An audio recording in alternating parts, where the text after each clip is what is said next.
Ngayon pa lang na di-deliver kasi maraming mga order, tapos yung ano nila, yung sasakyan iisa lang, maraming order.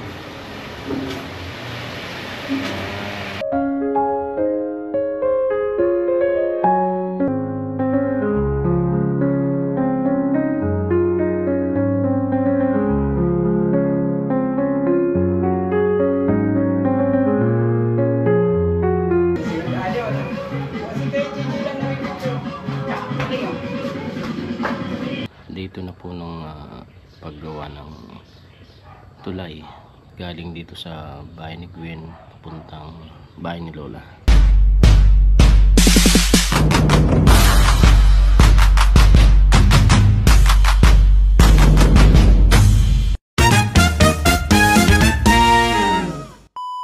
Hello mga ka-Gwen, good morning. Dito na po nung paggawa ng tulay galing dito sa bahay ni Gwen papuntang bahay ni Lola. Medyo kahapon ano lang yung ginawa nila, nagposte at saka nagsemento nung yung puting ng poste, sinementoan para mas matibay kung sakaling baba hindi siya gagalaw. At ngayong araw na to ay naglalatag na sila ng sahig sa tulay. Mga ng tubig nila tubig inumin.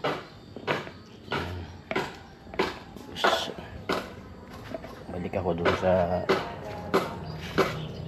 bahay kasi itinda pa kami. Isang oras lang yung tulog ko kanina kasi alas 4 nang tapos yung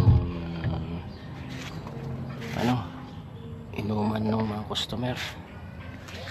Yung nagliligpit pa ng lahat, mesa, upuan, saka yung video okay. Kaya medyo matagalan. Tapos yun nga, after 1 hour ginising na ako ni ate mama para magluto. Sakit sa ulo. Okay,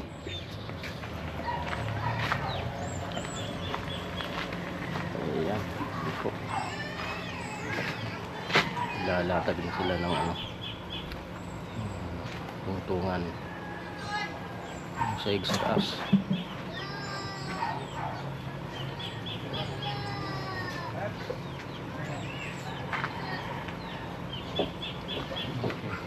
Medyo bumaba ng konti dito sa loob pero okay na to. Madaling akyatan. Importante dun sa baba hindi siya makumpugan ng mga dadaan po. At mamaya na lang patuloy yung mga susunod na mangyayari dito.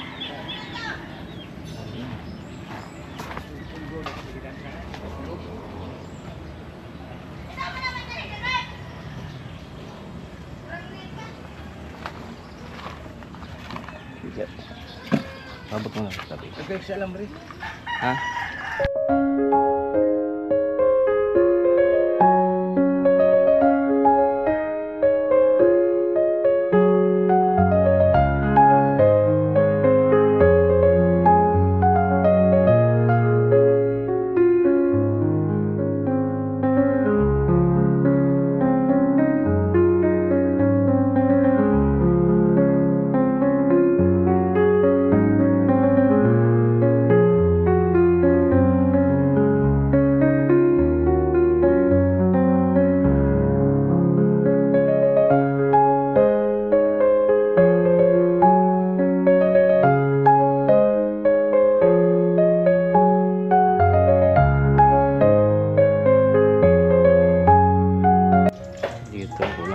poste. Dalawa, apat. Ayan. So walang supply ng mga kawayan. Kaya ano, bibitin lang yung meron lang sanang mga posting ganun, mas maganda na yun, mas maigi na kasi mas matibay yung malaking poste.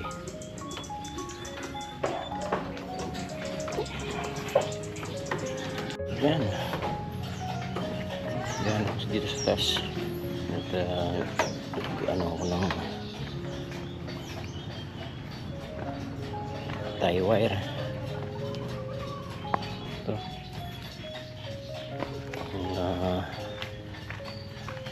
Hindi ko alam kung magkano to sa kapatid ko. Ito yung nasubra nung paggawa ng bahay. Bibili din naman sa hardware, kaya lang kailangan na nila yung ano, tie wire. Ano po?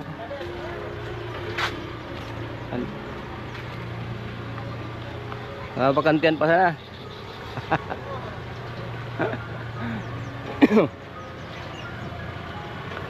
Ano, order namin kahapon ano, buhangin. Medyo ngayon pa lang na di-deliver kasi maraming mga order, tapos yung ano nila, yung sasakyan iisa lang, maraming order.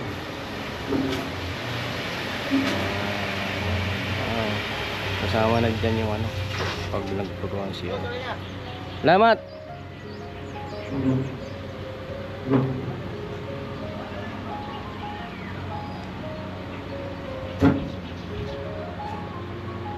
Ano po sa Bilyones Sand and Gravel House Hardware pa.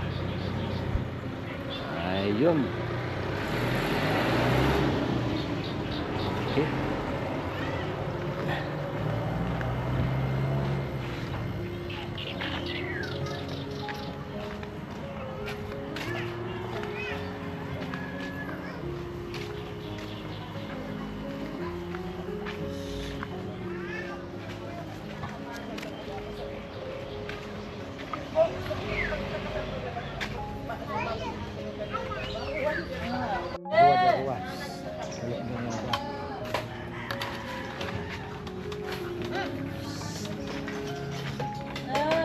Kailangan itali yung ano para for safety.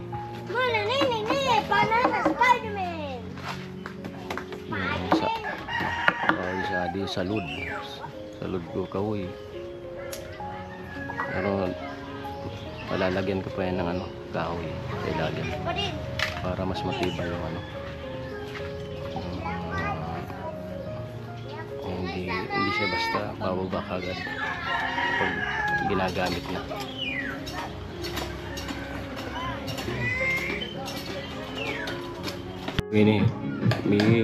May sumayaw habang may ginagawa dito sa baba. Ayan. May ano na yan. Daanan na. Dalawang latag na sila. Pangatlo na yan. Okay. Tingnan natin sa mga nagsasayaw.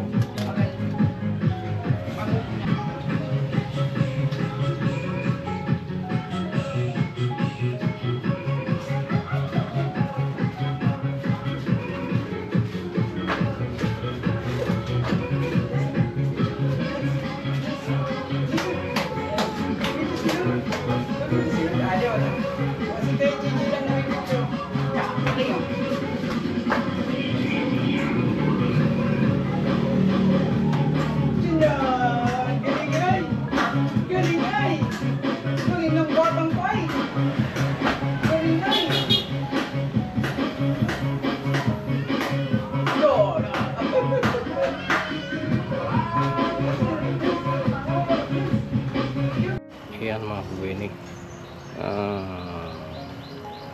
nagkukulang kasi kami ng poste at mga 4 na lang punta dun sa landingan sa kabila, kasi dito nakapwesto na to, may latag na siya, mga 3 latag na yan, kulang na lang 1, 2, 3 latag na lang. Kaya lang yung poste kulang pa ng 4. Tapos pumunta ako dito sa kapitbahay namin at ano kung meron silang alam na may pinagbibiling poste, kasi mas maganda yung yung kahoy kaysa dun sa kawayan. Yung kawayan, prenisyon ako nung isa nung napagtanungan ko, 150 isa daw, 150 isa. Kaya lang malayo pa yung panggagalingan. Tapos dito lakad-lakad ako dyan sa sa mga kapitbahay. Tapos meron ako na kuwang isang puno ng talisay, matanda na rin. Pwedeng pwedeng gawing dalawa yung isang puno, kaya pwede nang gawing poste doon sa dalawa. Kahit yung unang presyo niya sa akin is sabi niya 500 daw. Mahal naman ka ako. Kaya lang no choice na ako pero tumawad ako ng 400 yung isang puno, at pumayag siya. Maya daw puputulin na niya, tapos yun ang gagawing poste dun sa papunta dun sa sa landingan, tulay. Maya pa yun. Busy pa naman tong gumagawa ng tulay. Lalatag sila. Patapos na itong pangatlong latag, yung pang-4 naman kailangan baka hindi na makaabot kasi tanghali na. Siguro mga ilang piraso yung may lalatag nila. Kaya yung kulang na lang ay 2. Meron na dong kaputol, baka pwede na ata yun kung magkasya, kung hindi umiksi, kasi babaon pa yan nagukay na sila, tapos babaon pa yung yung poste dahil sisimentoin, lalagyan ng simento yung poste para ba hindi yung sumasayo yung yung tulay pag dinadaanan.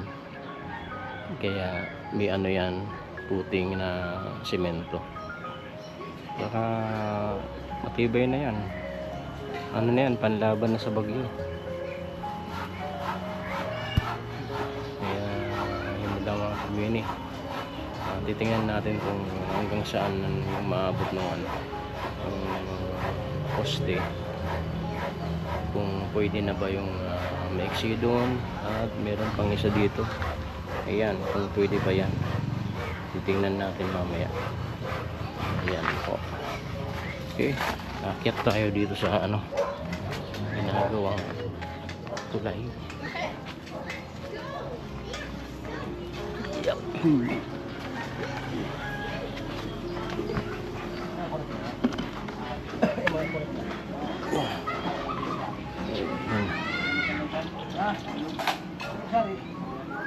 Yan, dito na ako sa taas. Diyan wala pang to sa gitna, kaya medyo umuuga pa. Ayan, yun pang hanapin yung pang gitna. Pero meron na dong mga ilang pirasong kawayan yung makapal, binilong gapon. Dito yung agdan, nagawa siya ng agdan dito, na lang mababa, mga 5 steps. Kasi yung gagawin niyang tuntungan, ito gaya nito, kalapad, ganito kalapad, 8 para daw matibay. Yan. Ito yung unang latag. Tapos pangalawa at pangatlo. Tinataas pa nila yung pangatlo.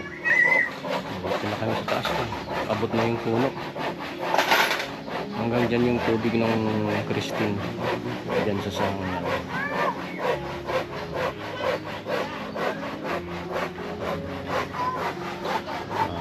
Presko dito kapag natapos ng tulay. Tapos siguro ano, baka ako na lang ang gagawa ng ano dito, yung harang.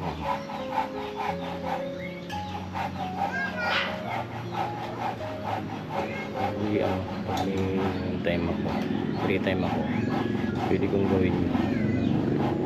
Titingnan natin kung ano mangyayari sa mga susunod. Ayan po, tulog pa rin si Gwen, Kuyat. Kasi yung customer na naman kagabi hanggang alas 4 umaga na. Mga isang oras lang yung tulog ko. Tapos alampas alas 4 tulog na ako.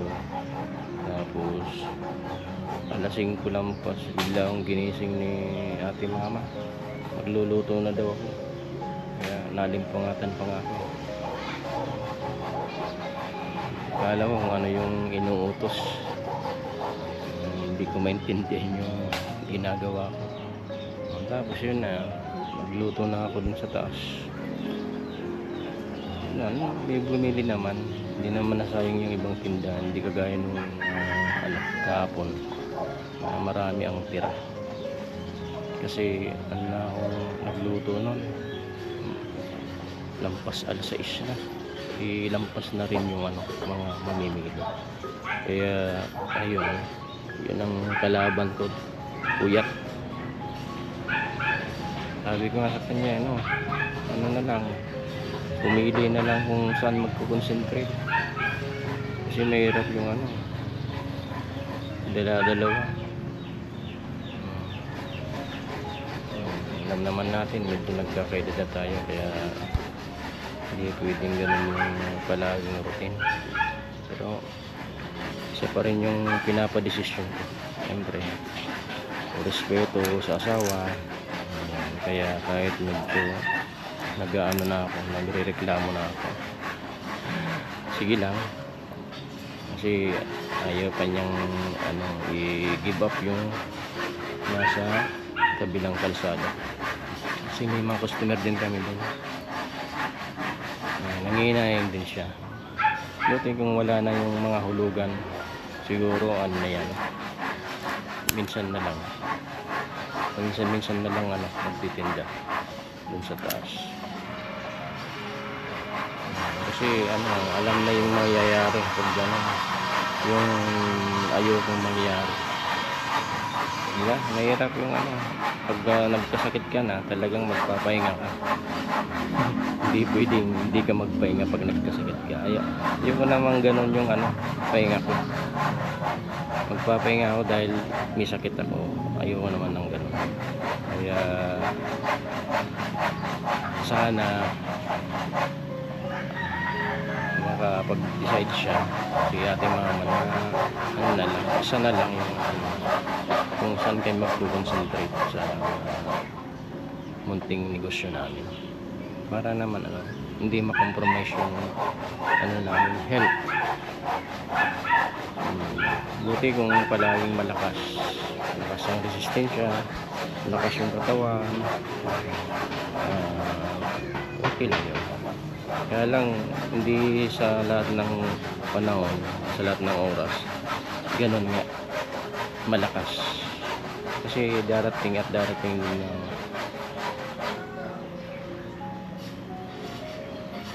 magkakasakit, manghihina, talagang asa na yan. Yan po, yan na muna po yung update natin dito sa ginagawang tulay. Dali nang matapos, mga ilang latag na lang ito. Tatlo na, tatlo pa, mga tatlong latag pa to. Siguro mga 3 days to. Pangalawang araw na to. Mabibigat din tong ano yun, itong mga kahoy na to. Bibigat. Tapos dalawa lang sila.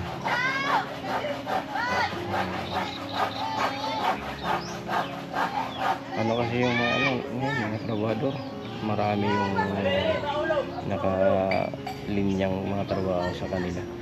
Kaya ito lang yung nakuha namin. Buti nga lang may nakuha pa kami.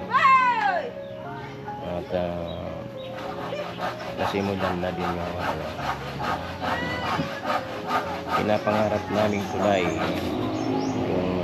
yung para maging mabilis yung ano namin pag dating ng tag-ulan, o kaya kung sakaling sana hindi naman bagyo, mas madali na yung dadaanan namin sa paghakot ng mga gamit galing dito sa bahay papunta dun sa kabila, bahay ni Lola. Okay, ganda pala dito. Nasa mataas, presko yung hangin na ano, kung may ano to, may bubong din kasi para ano, ma-preserve yung mga kahoy. Dapat hindi ito nababasa sa ulan at yung masyadong naiinitan, kasi yun ang nagpapabawas ng buhay ng kahoy pag ganon. Imbis na ano, tatagal pa siya ng 5 years, less than 5 years kung sakaling expose siya sa ulan at init. Yan po, ayan, tanghali na. Ayan, yun naman po yung update natin dito sa ginagawang tulay ng pag-asa, ang tulay na madaling daanan papunta dun sa kabila. Okay po.